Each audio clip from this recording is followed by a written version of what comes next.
আজ 10ই মে শুক্রবার, আর আপনারা শুনছেন ওয়ার্কার্স কানেক্ট রেডিওর বাংলা সম্প্রচার। প্রথমে শিরোনাম। কর্ণাটক হাইকোর্ট প্রভিডেন্ট ফান্ডে বিদেশি কর্মীদের অন্তর্ভুক্তিকরণকে অসাংবিধানিক বলে বাতিল করেছে। মনরেগার অধীনে নিযুক্ত কারিগরি কর্মীরা নিয়মিত চাকরি ও সময় মতো মজুরি প্রদানের দাবি করে জম্মু ও কাশ্মীরে বিক্ষোভ প্রদর্শন করে। আবারও তামিলনাড়ুর বিরুধনগরে আতশবাজি কারখানা বিস্ফোরণে 10 জন শ্রমিক নিহত। এই নিয়ে এটা এই মাসের তৃতীয় দুর্ঘটনা। জুনিয়র ডাক্তাররা প্রস্তাবিত বেতন কমানোর বিরুদ্ধে নিউজিল্যান্ড জুড়ে একদিনের ধর্মঘটে রয়েছেন। এবং মার্কিন যুক্তরাষ্ট্রে মজুরি আলোচনা ব্যর্থ হওয়ার পরে বিমান নির্মাতা বোয়িং অগ্নি নির্বাপকদের বহিষ্কৃত করেছে। এবার বিস্তারিত খবর।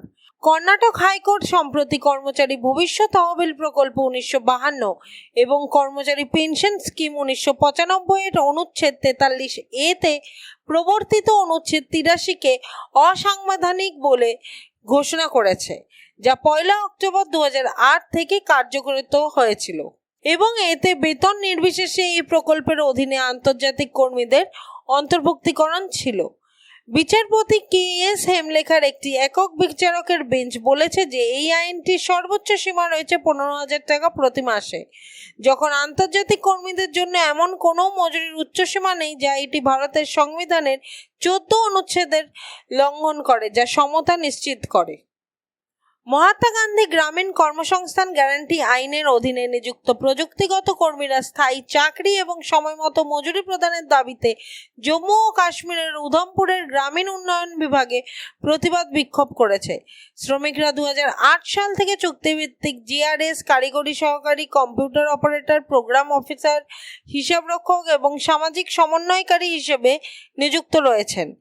জম্মু কাশ্মীর মনরেগা অ্যাসোসিয়েশনের তত্ত্বাবধানে কর্মীরা সরকারি আদেশ বাস্তবায়নের দাবি জানিয়ে আসছেন, যা প্রযুক্তিগত কর্মীদের নিয়মিতকরণ বাধ্যতামূলক করে।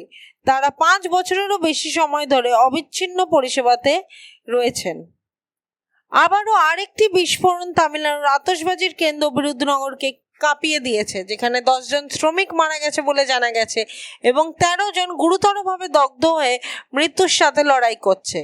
শ্রী সুদর্শন ফায়ার ওয়ার্কসে এই দুর্ঘটনা এখনো পর্যন্ত এই মাসের তৃতীয় ঘটনা।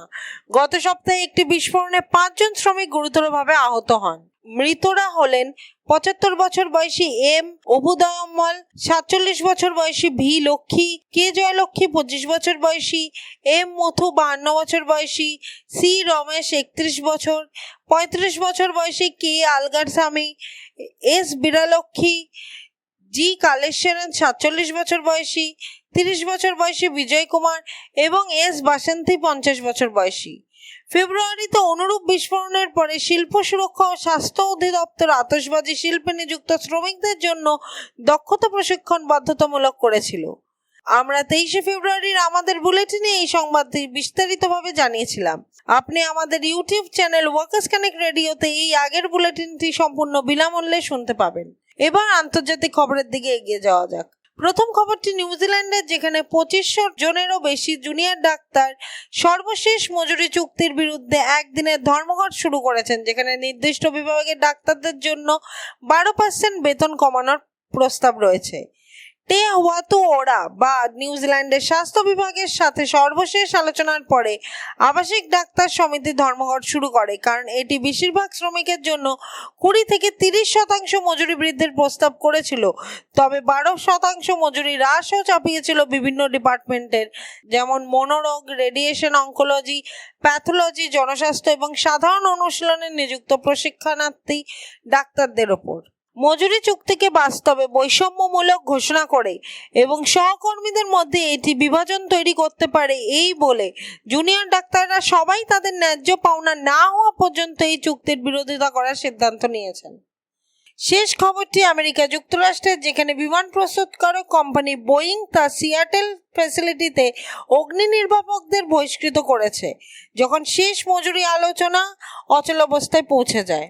125 জনেরও বেশি দমকল কর্মী এই ফ্যাসিলিটিতে নিযুক্ত আছেন, যারা 24 ঘন্টা শিফটে কাজ করছেন এবং 4 মিনিটের মধ্যে তাদের যে কোনো দুর্ঘটনায় সাড়া দিতে হয়। তারা বিমানের রিফুয়েলিং, টেক অফ এবং অবতরণের সময়ও সহায়তা প্রদান করে থাকেন। যখন তাদের কোনো আগুন নেভাতে হয় না, তখন তারা চিকিৎসার জরুরি পরিস্থিতিতে সাড়া দেওয়া এবং কারখানার অন্যান্য কর্মীদের প্রশিক্ষণ দেওয়ার জন্য দায়ী।